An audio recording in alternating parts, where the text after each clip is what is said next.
Olá pessoal, tudo bem com vocês? Bom pessoal, por conta aí da internet estar instável aqui em casa, eu vou gravar essa aula aqui para vocês assistirem enquanto vocês estiverem tranquilos aí em casa, beleza? Como eu falei com vocês, na nossa aula, na aula de hoje nós vamos falar um pouco sobre as estruturas de decisão, as estruturas de repetição e as estruturas de tratamento de dados, de arquivos, de registros, certo? A gente vai ver um pouco de tudo isso que são o último conteúdo aí da nossa disciplina de lógica, beleza? Então, começando a aula de hoje, vamos conversar sobre estruturas de decisão, certo? Estruturas de decisão são sempre utilizadas aí dentro de programas, sempre que nós precisamos fazer uma escolha, se algo é verdadeiro, se algo é falso. Lembra quando eu falei para vocês dos operadores lógicos que tratavam aí algo como um valor booleano, como 0 ou 1, ou verdadeiro ou falso, certo? Isso também acontece aqui dentro da nossa estrutura de decisão. Os comandos de decisão ou de desvio, como vocês quiserem chamar, eles fazem parte das técnicas de programação e são usados para construir estruturas dentro dos algoritmos que normalmente não vão ser sequenciais, vão depender aí de uma escolha entre um verdadeiro e um falso. E com essas instruções a gente pode fazer com que o algoritmo ele proceda de uma maneira ou de outra, de acordo com as decisões lógicas tomadas durante aí em função dos dados e dos resultados mostrados anteriormente, certo? As principais estruturas de decisão que nós temos são se e então, o se, então e se não, o se, então e se não encadeados e caso for, então, certo? A gente vai ver um pouquinho de todas elas na aula de hoje aí, para a gente poder conhecer.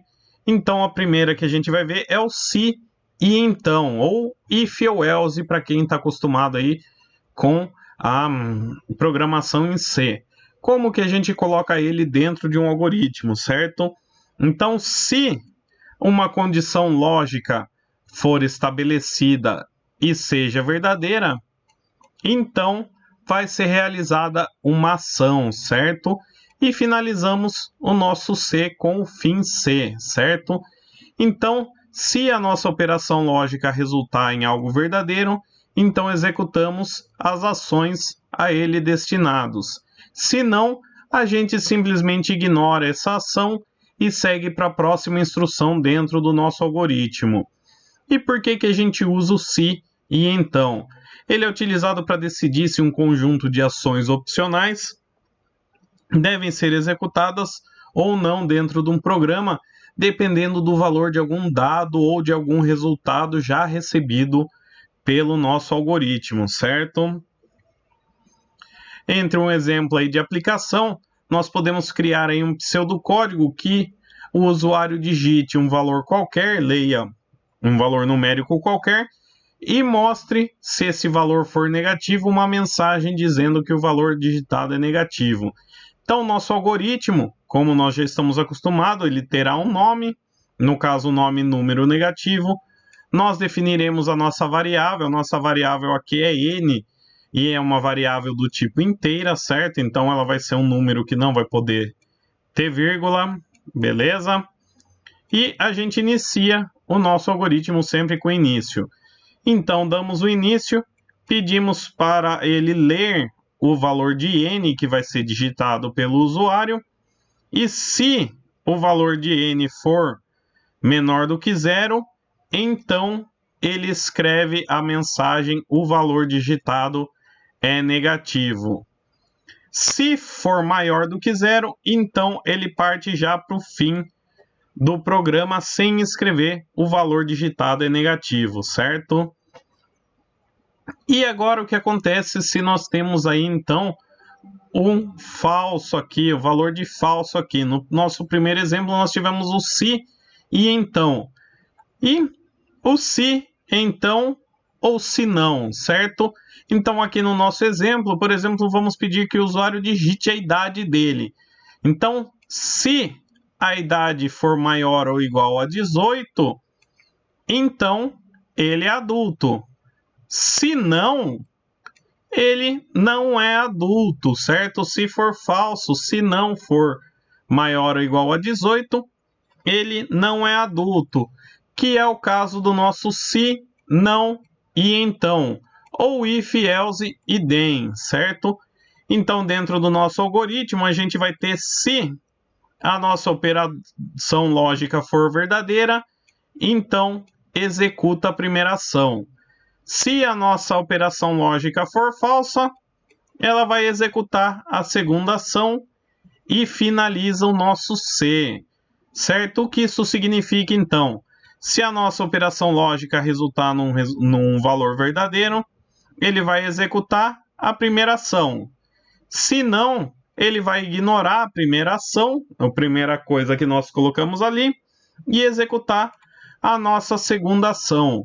Geralmente nós utilizamos esse tipo de estrutura de decisão quando a gente tem que decidir entre duas alternativas de ação, entre algo verdadeiro e algo falso, certo? Um dos conjuntos de ações será executado e o outro não, dependendo do valor de algum dado ou de algum resultado que já tenha sido calculado no nosso algoritmo, certo? Pegando novamente aí o exemplo do nosso algoritmo do número negativo, agora nós queremos que ele marque também se o valor é positivo, certo? Então vamos escrever o nosso algoritmo. Agora o nosso algoritmo vai se chamar positivo ou negativo. Novamente nós colocamos aqui, nós declaramos a nossa variável n e pedimos para o usuário colocar um valor, certo? Então o nosso algoritmo vai ler esse valor e se esse valor for menor do que 0, então ele é um número negativo. Se não, ele vai ser um número positivo. A gente finaliza o se, finaliza a nossa estrutura de decisão e finaliza o programa. Então aqui o nosso programa agora ele escolhe entre duas alternativas, entre a alternativa que é verdadeira e a alternativa que é falso, certo? E o que acontece se a gente tiver que tomar mais decisões ainda? Nosso algoritmo for necessário aí tomar mais decisões, como por exemplo aqui desse algoritmo, aqui desse fluxograma, onde o operador ele vai colocar o valor numérico do seu salário e também a categoria dele dentro da empresa, a categoria sendo ela entre A, B ou C, certo?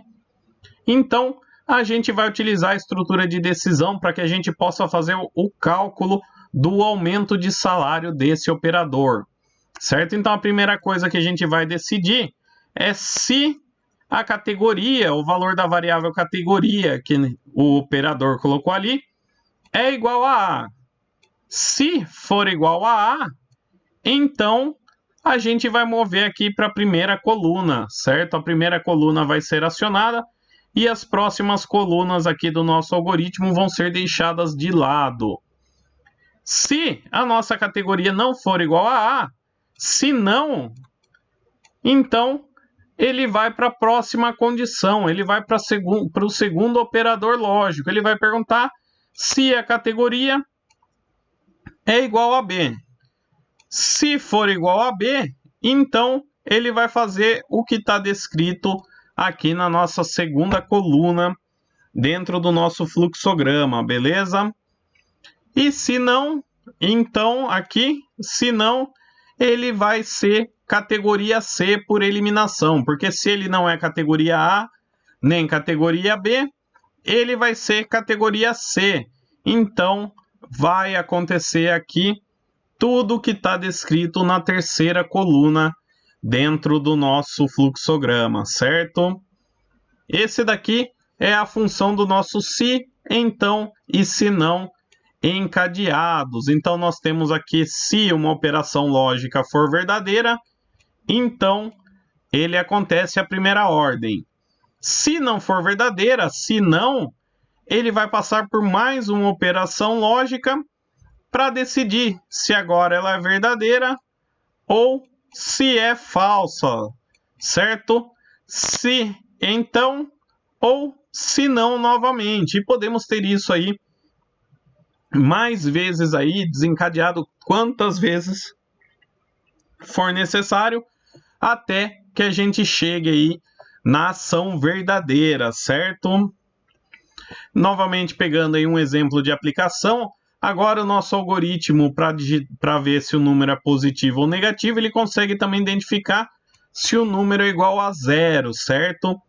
Então colocamos o nome do nosso algoritmo como positivo, negativo e zero, definimos o valor da nossa variável e o tipo da nossa variável e iniciamos o nosso programa. Então o nosso programa vai ler o valor digitado pelo operário e se o valor for menor que zero, então o número é negativo. Se não, se o número for maior do que zero, então o número é positivo. Se não, o número é igual a zero e termina o nosso C, certo? Então vamos colocar aqui, vamos fazer um exemplo. Aqui, por exemplo, se a gente está utilizando o número menos 1. Se menos 1 menor do que zero, então ele é negativo. Menos 1 é menor do que zero, então aqui é verdadeiro, certo? Então a gente já tem ele como primeira opção. Agora, se a gente coloca o valor como 1, então se o valor de n, ou seja, de 1, é menor do que zero, então escreve. Como ele não é, ele pula para o senão, certo? Porque o número n aqui, como 1, não é menor do que zero. Então ele é o senão. Se não, ele vai para a segunda operação. Então, n é maior do que zero, 1 é menor do que zero. Então, escreve o número digitado é positivo. E agora, se a gente tem o número igual a zero, zero é igual a zero, ele não é menor do que zero, certo? Então ele passa para o senão. Se não, zero é maior do que zero, certo? Ele não é maior do que zero, ele é igual a zero. Então ele passa para o senão de novo. Então, se ele não é maior nem menor, então o número é igual a zero, certo? Isso daí é um exemplo do se, então, e se não encadeados, onde você vai ter aí diversas opções até que você chegue ao resultado verdadeiro, certo? Novamente aí temos mais um exemplo do se, então e se não, certo? Todos eles levando ao mesmo resultado.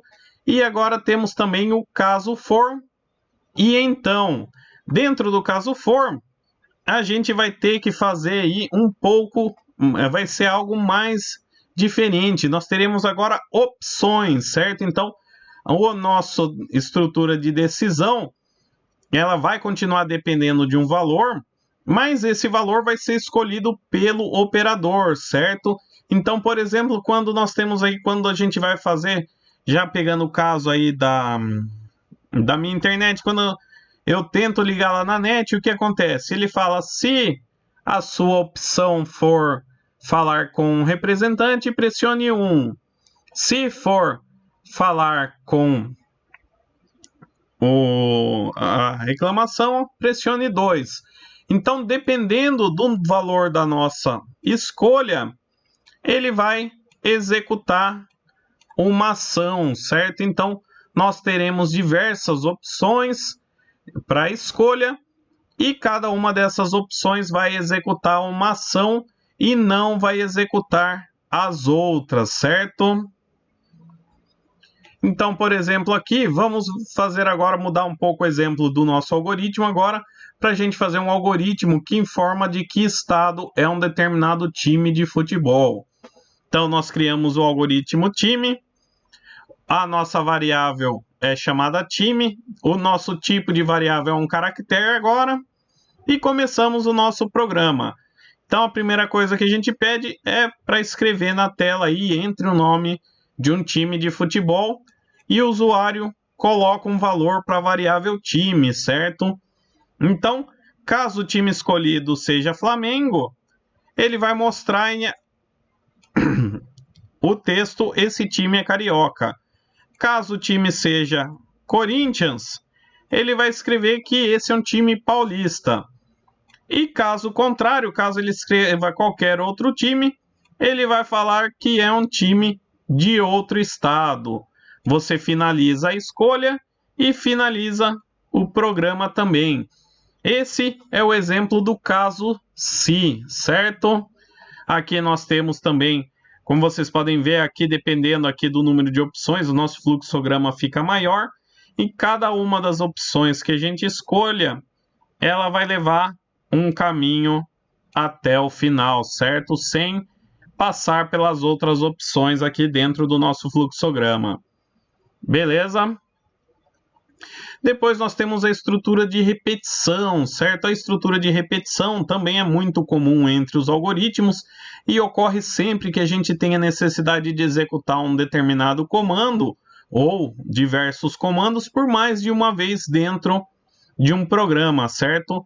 E para você não ter que reescrever várias linhas de algoritmo novamente, a gente pode utilizar simplesmente uma estrutura de repetição, certo?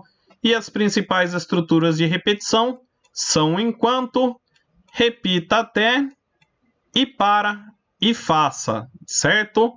O enquanto ou while vai fazer a repetição de um determinado trecho do código diversas vezes e para isso ele executa um teste antes de cada execução. Esse teste ele é bem parecido com o comando C, o comando de decisão C, certo? E caso o resultado do teste seja verdadeiro, ele vai executar os comandos. Se for falso, ele não vai executar, ele vai passar para a próxima ação, certo? Então a gente pode utilizar, por exemplo, esse tipo de estrutura quando a gente trabalha com os contadores, certo? Então, por exemplo, vamos pedir aí que um usuário insira um número de 1 a 10, certo? Para que a gente possa criar um programa que faça a soma até 10. Então, enquanto o número do usuário não for igual a 10, enquanto o valor da variável do número não for igual a 10, você vai somando um número a esse valor, certo? Então, dentro do nosso algoritmo, a gente vai representar ele com a palavra enquanto a nossa expressão lógica for verdadeira, faça uma sequência de comandos. Depois que o nosso enquanto não for mais verdadeiro, for falso, a gente finaliza o enquanto e passa para a próxima parte do nosso programa. A variável ou as variáveis de teste, elas devem ter um valor atribuído através de algum comando de leitura ou de atribuição antes da estrutura de dado e dentro da estrutura de dados também, dentro da maioria das vezes, como último comando antes do fim de enquanto, certo? Então aqui, por exemplo, aqui pegando novamente, eu falei para vocês do algoritmo que escreve um número de 1 a 10, certo? Então a gente vai criar aqui o algoritmo. Dessa vez, a gente não vai pedir para o usuário inserir nada. A única coisa que vai acontecer é que vai mostrar na tela dele, vai estar a tela aqui do programa, e o que vai acontecer? A nossa variável n, ela é inteira, mas ela recebe um valor inicial depois do nosso programa. A gente define a nossa variável n como 1. E então a gente vai fazer a nossa estrutura de repetição. Enquanto o valor da nossa variável for menor ou igual a 10, a gente escreve o valor da nossa variável e depois soma mais um número. Então o que vai acontecer dentro da tela do operador? Vai aparecer o 1, depois o 2, porque vai ter 1 mais 1 igual a 2, aí depois 2 mais 1 igual a 3, aí ele volta novamente.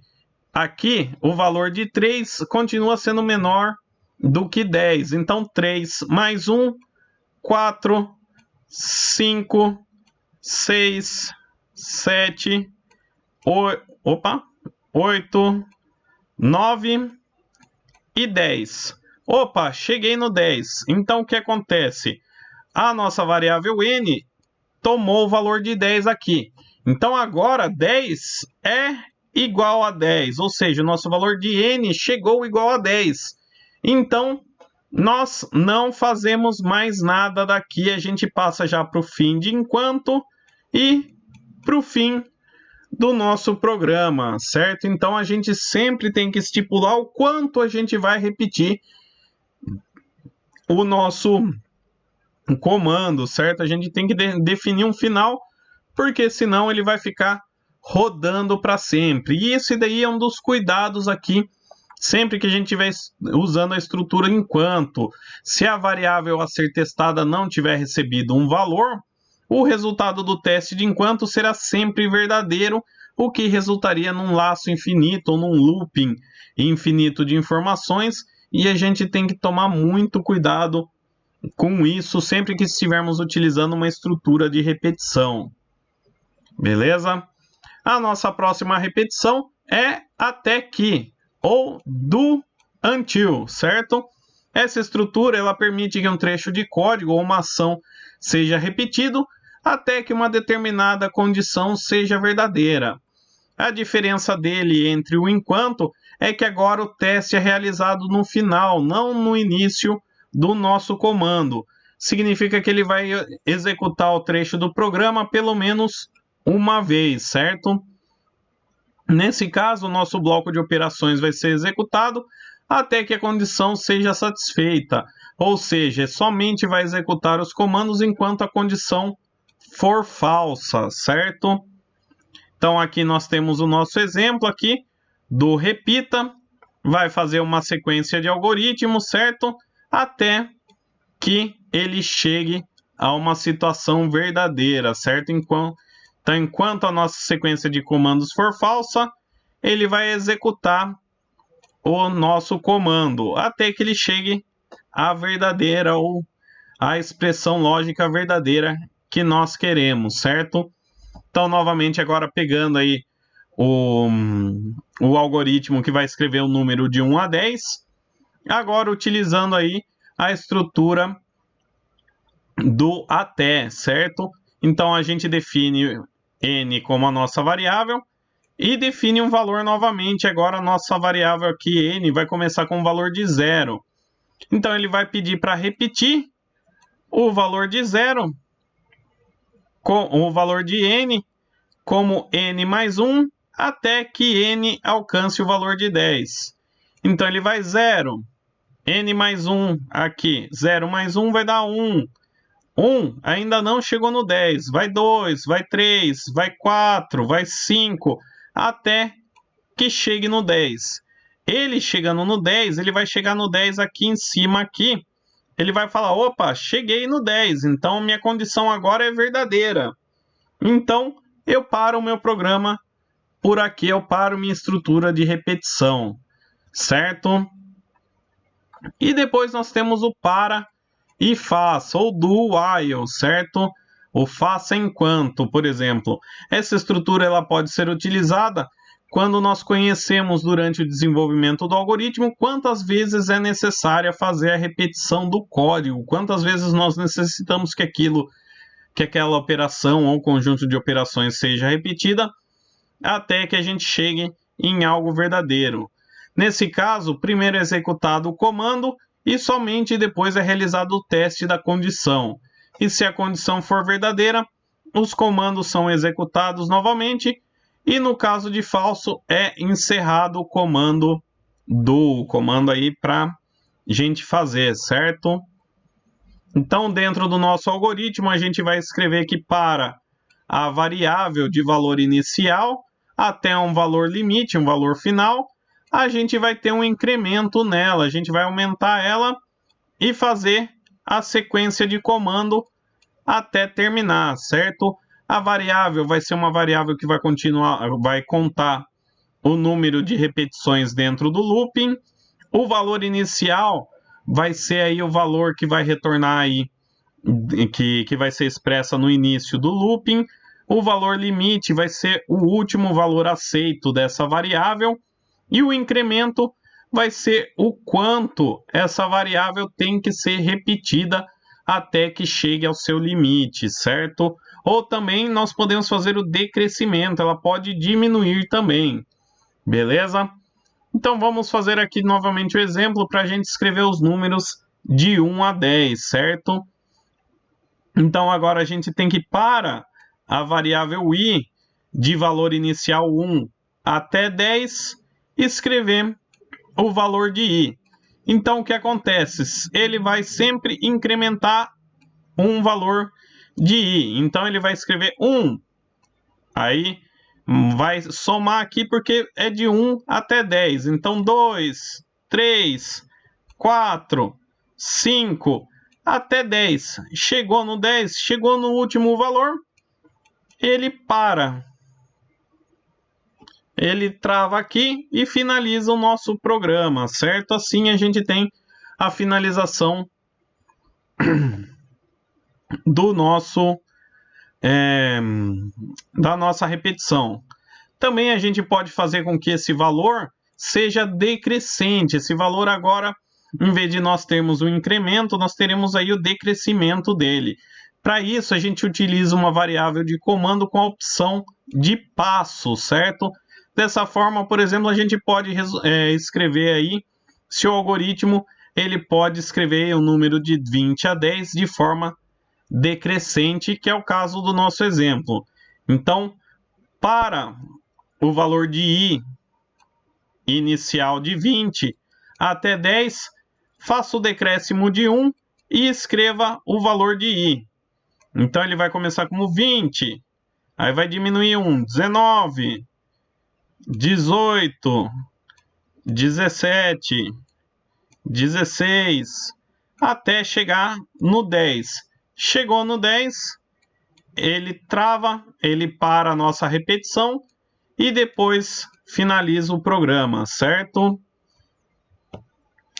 E agora a gente vai falar um pouco sobre as estruturas de dados, certo? Tudo isso que nós vimos até agora, todos os nossos algoritmos, desde a nossa primeira aula, eles vão trabalhar com dados, vão receber valores aí, que sejam elas variáveis, constantes, fórmulas, palavras, letras, certo? Tudo isso é um dado. Então, a primeira coisa para a gente conhecer a estrutura dos dados é dividir ele entre 3 partes: o dado em si, a estrutura dos dados e a forma de armazenamento desses dados, certo? Então vamos começar falando primeiro do que é um dado. O que pode ser um dado? O dado, conforme nós vimos aqui durante as nossas aulas, ele pode ser um número, ele pode ser um nome, ele pode ser um endereço, ele pode ser o valor de um produto, pode ser apenas um pixel dentro de uma imagem, no caso de uma câmera, e pode ser muitas coisas, o que você quiser, o que você conseguir contar, o que você conseguir enumerar, é um dado, certo? Para o computador, tudo é um dado, todo aquilo que está gerando algum valor binário dentro dele é um dado, certo? E o que é estrutura, certo? A estrutura vai ser aquilo que vai dar forma a alguma coisa, vai ser algo que vai sustentar, certo? Então, a estrutura dos dados é aquilo que vai sustentar como aquele dado é feito, como aquele dado é coletado, como aquele dado é tratado, como ele vai ser utilizado pelo programa, certo? E como que nós armazenamos esses dados? Os dados, como nós falamos anteriormente, eles são armazenados e representados em pequenas estruturas, que são chamadas aí de variáveis ou constantes.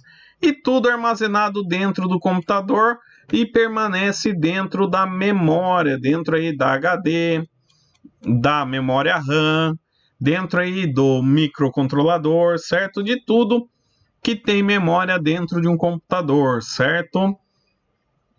Então, a estrutura de dado é um modo particular de armazenamento e organização dos dados dentro de um computador, de modos que eles possam ser usados mais eficientes. Então, entre as estruturas de dados, nós temos os vetores, as matrizes, as imagens, os documentos, diversos tipos de composições e arquivos de dados, todo aquele...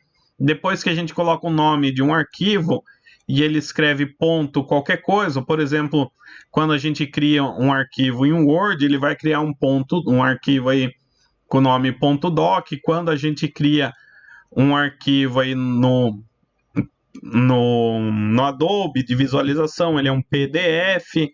Quando nós criamos um arquivo de música, ela vai ser MP3, certo? Então, tudo isso daqui é uma estrutura de dados, certo? Tudo isso daqui é uma estrutura de como os dados, aí toda aquela sequência de 0 ou 1, vai ser armazenada, vai ser composta para criar aquele documento, para criar aquela música, certo? E as estruturas de dados, então, vai permitir para a gente melhor organização para o armazenamento e manipulação dos dados obtidos através de algum programa, certo? E como os dados são compostos de arquivos, a gente vai falar um pouco sobre eles. Os arquivos, eles são utilizados aí sempre que a gente quer armazenar grandes quantias de informação, grandes quantias de dados durante algum determinado tempo. Um exemplo disso daí seria, por exemplo, aí, as informações dos assinantes de uma operadora de TV a cabo, os dados de contato de uma agenda telefônica dentro do seu celular, as informações dos contribuintes dentro da Receita Federal, todos esses são arquivos. Os mais antigos, aí, o pessoal mais antigo conhece arquivo como aquele grande armazém onde eles colocavam geralmente uma papelada sempre da gente. Quem foi das escolas mais antigas, você tinha todo o seu histórico escolar em papel dentro de arquivos, certo? A mesma coisa acontece dentro dos computadores, certo? E do que são compostos os arquivos? Os arquivos, eles são conjuntos de registros armazenados dentro de um dispositivo de memória, e o registro, ele pode ser um conjunto de unidades de informação logicamente relacionadas, e cada unidade de informação vai constituir um campo dentro desse registro, certo? Então imaginem um registro como se fosse um registro normal aí, por exemplo, aí o pessoal que já fez registro aí em academia, em clube, certo? Então o que acontece? Dentro do registro, a gente vai ter os campos que a gente vai precisar preencher. A mesma coisa acontece dentro de registros de arquivos, certo? Todos esses registros vão ter campos. Esses campos dentro da computação são chamados de vetores, certo? Vetor ou array em inglês, certo? Então esse vetor, na verdade, ele vai estar mostrando, por exemplo, o vetor 1, ele vai significar a primeira linha do nosso registro. O vetor 2, a segunda linha. O vetor 3, a terceira linha. O vetor, ele pode ter um valor numérico ou um valor de caractere. Você pode colocar o vetor, aí colocar entre colchete, código de livro, certo? Então ele vai saber que na linha código de livro você tem que ter uma variável aqui dentro, certo? Para controle. E quanto mais registros você tiver, você cria um arquivo, certo? Você tendo um ou mais registros, você vai ter um arquivo, certo? Uma definição aí de um algoritmo de registro, por exemplo, aí pegando o exemplo aí do catálogo da biblioteca.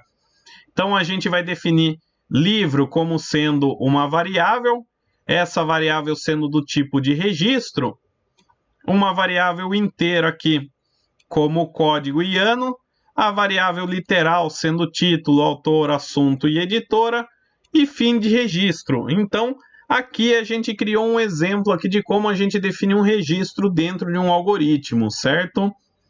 E para que esse registro seja salvo, então, esse registro ele vai para dentro de um arquivo.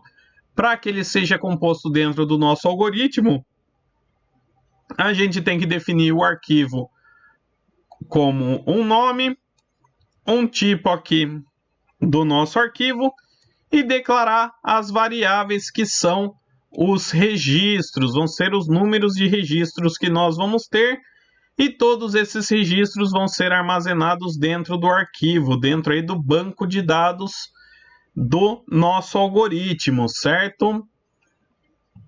E como que a gente faz para poder utilizar? Sempre que a gente vai utilizar um arquivo, a gente tem que abrir ele. Quando você vai ler um documento de texto, o que você faz? Você abre ele dentro de um Word, dentro aí de um PDF, certo? Quando você vai abrir uma música para escutar, você abre o arquivo dentro de algum programa, dentro de algo. Então, sempre que você for fazer a leitura de um arquivo ou a modificação, você tem que abrir esse arquivo. E para que a gente possa representar isso dentro do nosso algoritmo, a gente vai definir ele com o símbolo do retângulo e vai colocar a palavra abrir arquivo e o nome do nosso arquivo aqui embaixo, sempre que nós estivermos fazendo a abertura de algum arquivo dentro da nossa lógica, dentro do nosso fluxograma, certo? Do mesmo jeito que nós abrimos um arquivo, nós necessitamos fechar ele depois de terminar a sua utilização. Então a gente vai definir também dentro do nosso algoritmo a opção de fechamento do arquivo. Então a gente vai colocar o símbolo como retângulo, fechar arquivo e o nome do arquivo aqui embaixo, certo?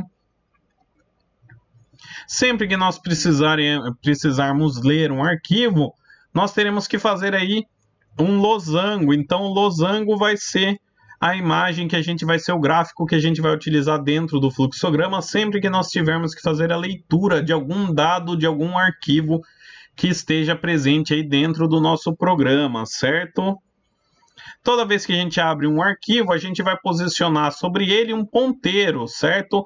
Esse ponteiro ele sempre vai estar no primeiro registro, ele sempre vai estar no início do nosso arquivo, certo?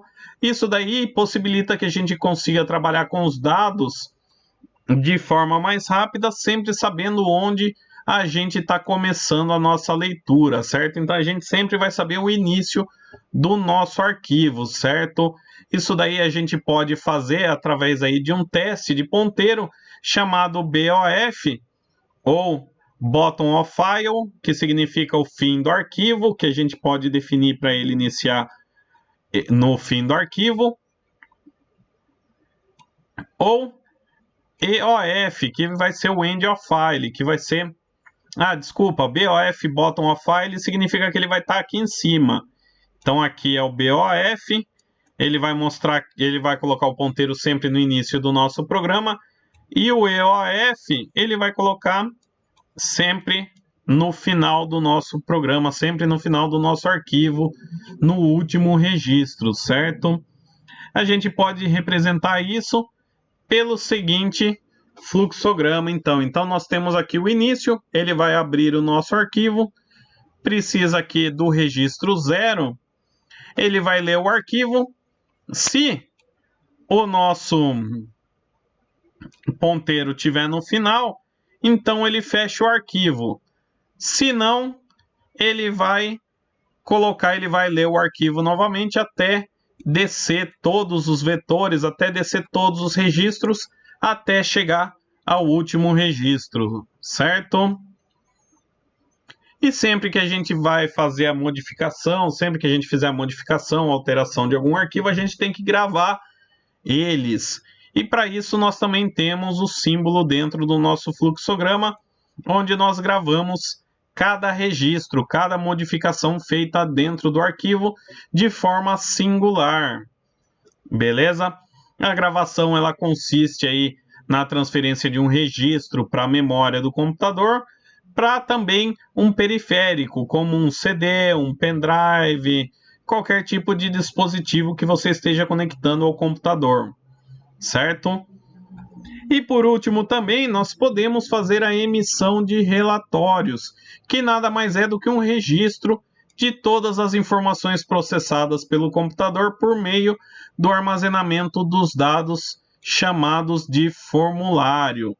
Para que a gente efetue esse tipo de impressão de relatório, a gente sempre deve se preocupar com alguns aspectos: as características do formulário, o controle de linhas e saltos de página, a impressão de um cabeçalho e a estética da página, a impressão de rodapé e a numeração das páginas.